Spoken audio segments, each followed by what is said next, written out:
ทายสบายดีแล้วก็สวัสดีพ่อแม่พี่น้องแล้วก็สุขุสุคนสำหรับมื้อนี้ก็บ่าวพรก็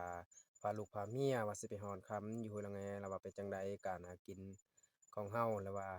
หาเงินหาค่ำของเฮาแล้วก็สามารถทุกคนมาติดตามได้ในการเคลื่อนไหวของเฮาในสำหรับมื้อนี้เนาะ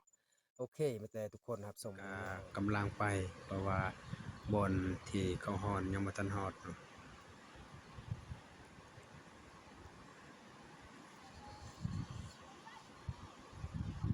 อากาศยามเช้าสวยสดงดงามเนาะเอ้นี่น้องชายคนนี้ก็ไปผู้เดียวเพราะว่าบ่มีไผเนาะไปนำก็เลยเพิ่นไปผู้เดียวเนาะวัยรุ่นบ้านเฮาก็เป็นแนวนี้แหละหาเงินหาคำแม่นห้วยละแง่ตอนนั้นแหละบ่อนก็ไปฮอดค่ำอันนี้ก็คือรถจีนเนาะผ่านไปที่บ่อนเขาย่างเนาะบ่อนเขาไปฮอดค่ำก็ฝากมื้อนั้นนี่แหละ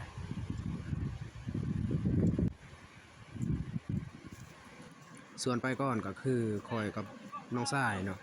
เดี๋ยวนี้กำลังกวดอันนั้นหูหนูเนาะ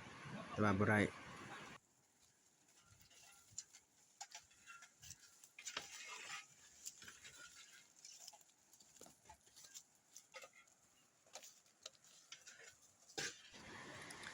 นี่ใกล้สิฮอดแล้วนี่ก็บ่อน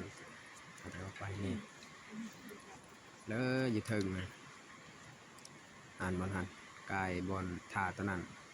ไปถึงฮอดแล้วบ่อนก็ไปฮอดครับแต่ว่าบางพรก็บ่เคยไปเนาะไปแต่ครั้งแรกสำหรับมื้อนี้เลยบางพรไป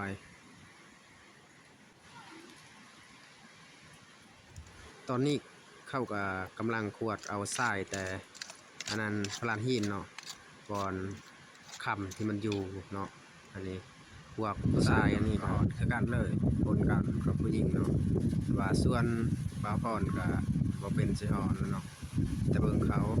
ส่วนกลุ่มพวกนี้ก็กำลังมาเนาะกำลังมาแต่บ้านก็เลย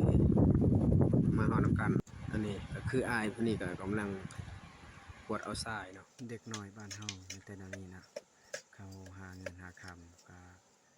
พอสมควรอยู่แล้วเนาะอยู่ในเขตชนบท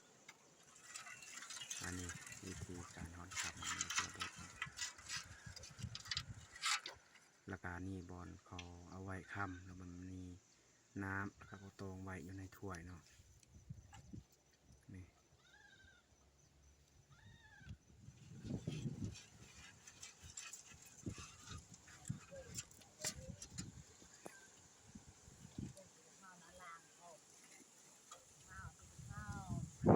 แล้วก็มีบอลเขาฮอดเมื่อวานเนาะเฮาบ่ทันเนาะ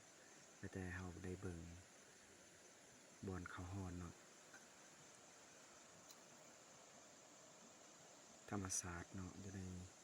สถานที่บอลเขาฮอดค่ำก็พอสมควรเนาะนี่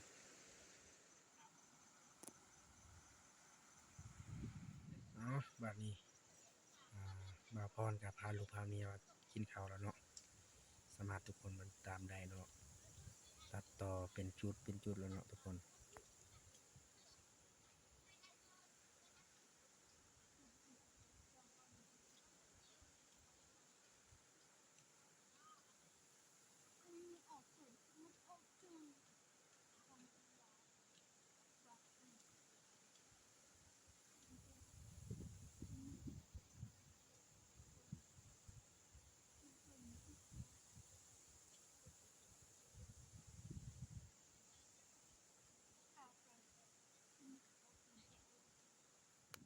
อันนี้ก็คือเขาเนาะอันนี้แจวกำลังคิดเขาเนาะ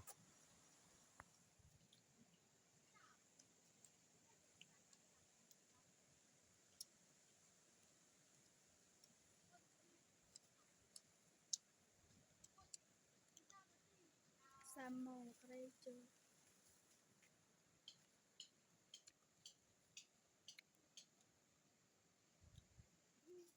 แล้วคิดเขาเฮากาเดินต่ออีกเนาะสามารถทุกคนเบิ่งได้เลยเกียร์มาสิไปฮอนข้ามเนาะ Jaya Laila แล้วก็นี่บนโคฮอนวันเมื่อซืนเนาะ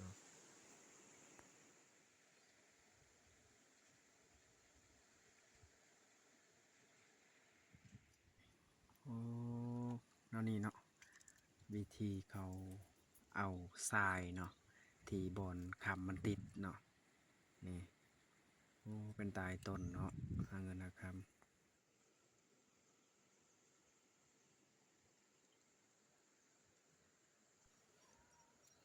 แล้วก็บอนอยู่เทิงก็คือกันเนาะนี่บอนก็ฮอนแล้วแล้วก็เอาไปเบิ่งเนาะแล้วก็คลิปนี้ก็ไม่แต่